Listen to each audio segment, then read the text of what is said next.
Dobar dan vsem. Govorimo zdaj o permutacijah brez ponavljanja. Kaj mislimo s tem? Recimo, da imamo n elementov in nas zanima, na koliko načinov jih lahko postavimo v vrsto. Torej, imamo recimo eno prvo mesto, drugo mesto, tretje mesto, n-to mesto. In nas zanima, na koliko načinov postavimo v ta mesta vseh naših n elementov. Torej, razmišljamo tako. Na prvem mestu imamo n možnih izbir. Lahko damo enega katerega koli od tistih n elementov. Recimo, da smo napolnili prvo mesto in hočemo napolniti drugo mesto. Imamo n-1 izbir. Zakaj? Ker enega od elementov smo že postavili.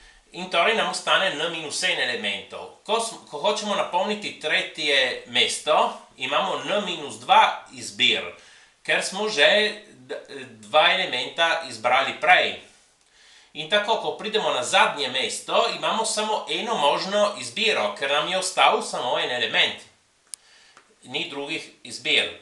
In torej, sedaj, zato da vemo, na koliko načinov lahko to naredimo, ta števila izbir moramo pomnožiti med sabo. Zakaj? Ker tukaj za vsako teh n izbir imamo n-1 teh izbir in za vsako od vseh teh izbir imamo n-2 izbir tukaj, torej to gre vse pomnoženo.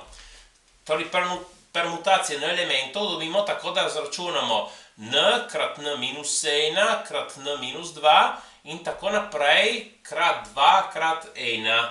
In ta produkt števil od n nazaj, celih števil od n nazaj do 1 označimo tako n s klicajem. In to imenujemo n faktorialno ali n fakulteta ali tudi n faktorsko. Vsekakor jaz zdaj bom rabil n faktorialno. Naredimo en primer, recimo, da imamo tri elemente. Število permutacij teh treh elementov je 3 faktorialno, torej 3 krat 2 krat 1 in to je 6. Recimo, da ti tri elementi se imenujejo A, B, C. Lahko, ker je samo 6 permutacij, jih lahko napišem vseh brez problema. In tukaj sem jih napisal prav. ABC, ACB, BAC, BCA, CAB, CBA. In te so vse možne permutacije teh elementov. Je treba pa povedati, da faktorial zelo hitro raste. Hitreje kot eksponentna funkcija. 5 faktorialno je že 120. Število načinov, na katere lahko razporedimo 5 elementov v vrsto, je že 120. 10 faktorialno je več kot 3 milijone. 13 faktorialno je več kot 6 milijard. Raste zelo, zelo hitro. Je precej jasno, da 1 faktorialno bo 1, ker napišemo produkt do 1 in torej je 1. Bolj čudno se zdi to, da nič faktorialno je 1. To lahko vzamete kot konvencijo, ki rabi za to, da se vse ujema v računih, ko potem se obravnava bolj naprej kombinatoriko. Ali pa lahko mislite tako, na koliko načinov lahko razporedim nič elementov, na en sam način. Prav, te so bile permutacije brez ponavljanja, smo komaj videli. Zdaj vidimo permutacije s ponavljanjem. Kaj mislimo s tem? Mislimo, da nekateri od teh elementov ne razlikujemo med sabo. To lahko vidimo s primerom, ki pride potem, tako je bolj jasno. Recimo imamo 8 žogic, 2 sta črni, 3 so zelene, 3 so rdeče.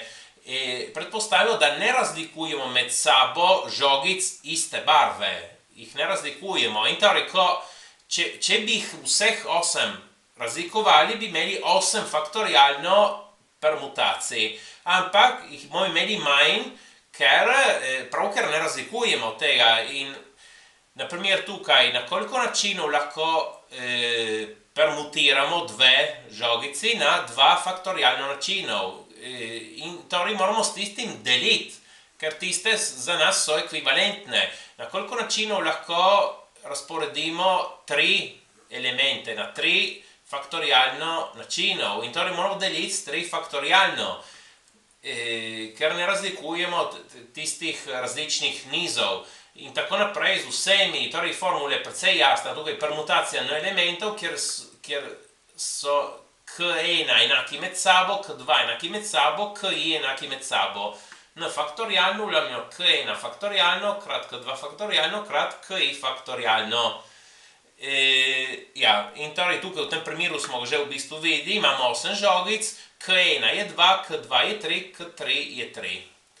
In zračunamo to, 8 faktorialno ulamljo 2 faktorialno krat 3 faktorialno krat 3 faktorialno. In tukaj napišem pravno dolgo, 8 krat 7, in tako nazaj do 2. Ni treba pisati krat 1, nima smisla. In tukaj imam 2, ki je bilo 2 krat 1, napišem samo 2, tukaj 3 krat 2 krat 1, napišem samo 3 krat 2 in tudi spet 3 krat 2. Potem krajšam nekaj in dobim 4 krat 7 krat 2 krat 5 krat 2, to se lahko tudi naredi na pamet. Zakaj združim 4 krat 7 je 28, krat 2, 5 krat 2 je 10, 28 krat 2 je 56, krat 10 je 560. Ja, tako. Prosim, všečkajte in upišite se. Hvala.